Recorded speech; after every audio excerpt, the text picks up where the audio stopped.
No! No! You're a monster!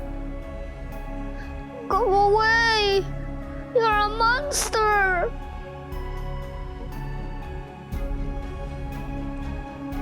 Mommy! You're a monster! A monster! Anak? 30? Wake up, anak. Wake up, wake up. Okay? Wake up.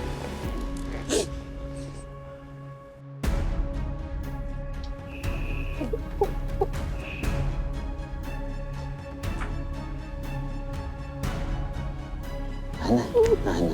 Okay? Daddy! Mommy is a monster! She's bad! She's a monster! Bakit mo tinatawag na monster si Mommy? Sinasaktan ka ba niya? Daddy! Yes, hindi ka na. Hmm? There you are! Alis na ako. Pupunta na ako sa bahay ng college classmate ko. Alexa, nagkakaproblema ba kayo ni 30? What do you mean? Kanina, nananaginip siya eh. He's having a bad dream. Tapos, dun sa panaginip niya, tinatawag ka niyang monster. Tapos pagkagising niya, takot na takot siya. Alexa, sinasaktan mo ba si 30?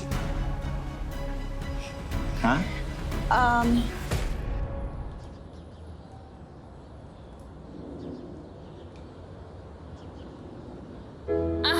Eileen? Eileen? Okay ka lang ba? Gusto mo pumunta tayo sa ospital? Hindi na. Iinom na lang ako ng gamot mamaya. Ano ba yan? Bakit parang palala yata ng palala yung dysmenorrhea mo? Sa tuwing magkakaroon ka ng period. Hanggang sa huling gabing magkasama tayo, ate. Kapakanan at kaligtasan mo pa rin yung inisip mo. Paano kaya kung pumayag ako magpadala sa ospital? Mangyayari pa rin kaya yung sunog? Pero ayoko namang mabuhay ng puro, paano kung ganito? Paano kung ganyan? Kaya hinihiling ko na pagdasal niyo na lang akong dalawa, ha?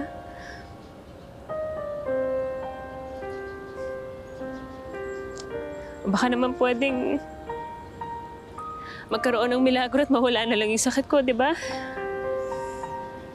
O madaan sa kahit na anong gamot o anumang paraan na hindi na kailangan tanggalin yung matres ko. Para kung dumating man yung lalaking nakatadhana para sa akin, pwede pa rin ako magkaanak. Para magkaroon ka rin ng kapatid, Malaya.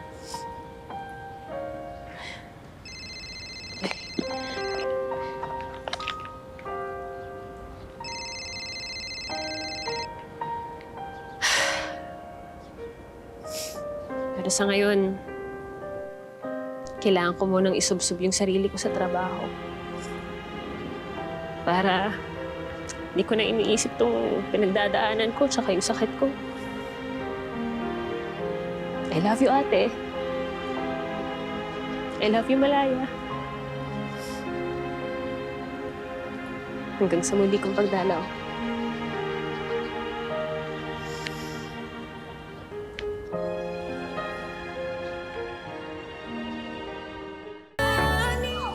Hello? Hello, Ma'am Eileen. Saan na po kayo? On the way na po ba kayo? Paalis pa lang ako dito sa sementeryo. Pero mukhang darating naman ako sa party on time. Sure po yan, Ma'am, ha? Ingat po. Bye. Bye. Sige na nga, 30. Isasama ka na ni Mami sa pupuntahan niya. Basta, promise me, magbe-behave ka doon, ha? Wait. I'm confused. ganito kasi yun, Bobby. Nagsabi sa akin nung si 30 na naiinip daw siya dito sa bahay. So, nung nalaman niya na aalis ako at pupunta ako sa bahay ng classmate ko, well, actually, it's also a children's party pala kasi birthday nung anak niya. Sabi niya gusto daw niya sumama. Pero, naisip ko kasi na baka mag-misbehave siya dun kaya I said no.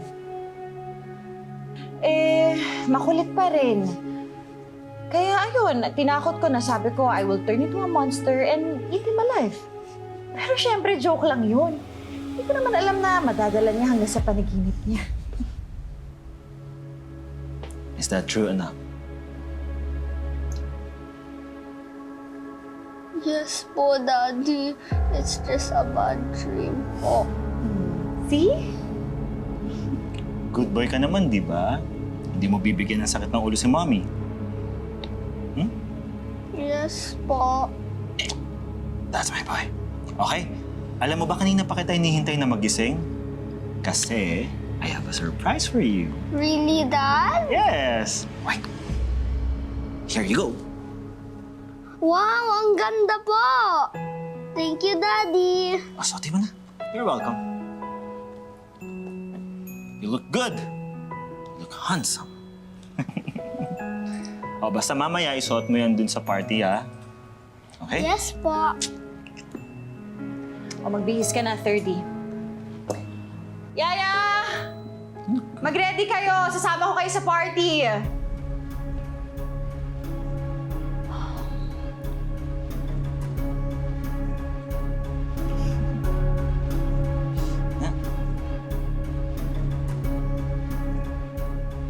Si. Ang pogi naman.